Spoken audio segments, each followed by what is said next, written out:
രാവിലെ മുറ്റത്തിറങ്ങി നടക്കുമ്പോഴാണ് പെട്ടെന്നൊരു പനിനീർ പുഷ്പം ശ്രദ്ധയിൽപ്പെട്ടത്. അങ്ങനെ പറഞ്ഞാൽ പച്ച കള്ളാവുന്നുള്ളതുകൊണ്ട് ഞാൻ സത്യം പറയാം. ഇത് മൊട്ടിട്ടപ്പോൾ തുടങ്ങി വിരിഞ്ഞ് കൊഴിയാറാവുന്ന ഒരു ദിവസത്തിന് വേണ്ടി ഞാൻ കാത്തിരിക്കുകയായിരുന്നു. ഇനി അങ്ങോട്ടുള്ള കാഴ്ചകൾ കുറച്ച് മനക്കട്ടിയുള്ളവർ മാത്രം കാണുക.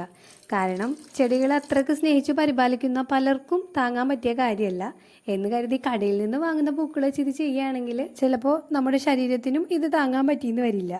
പാലിൻ്റെ കൂടെ ഇഞ്ചിയും തുളസിയൊക്കെ ചേർക്കാമെങ്കിലും പിന്നീട് രുചിയിൽ അവർ മുന്നിട്ട് നിൽക്കുമ്പോൾ ഞാൻ എന്തിനു വന്നു റോസ് മുഖത്ത് നോക്കി ചോദിച്ചാൽ കൊടുക്കാൻ മറുപടി ഇല്ലാത്തതുകൊണ്ട് അവരെ ഒഴിവാക്കി ഞാൻ ഏലക്കാൻ്റെ കൂട്ടുപിടിച്ച്. ഗ്രീൻ ടീ ഇഷ്ടമല്ലാത്തവർക്കും സാധനം കയ്യിലില്ലാത്തവർക്കും ഞാൻ ഈ ചെയ്യുന്ന പോലെ കുറച്ചളവിൽ ചായയിൽ ചേർത്ത് കൊടുക്കാവുന്നതാണ്.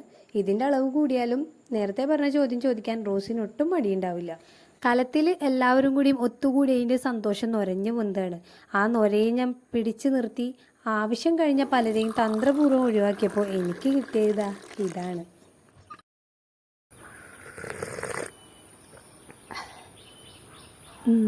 കൊള്ളാം.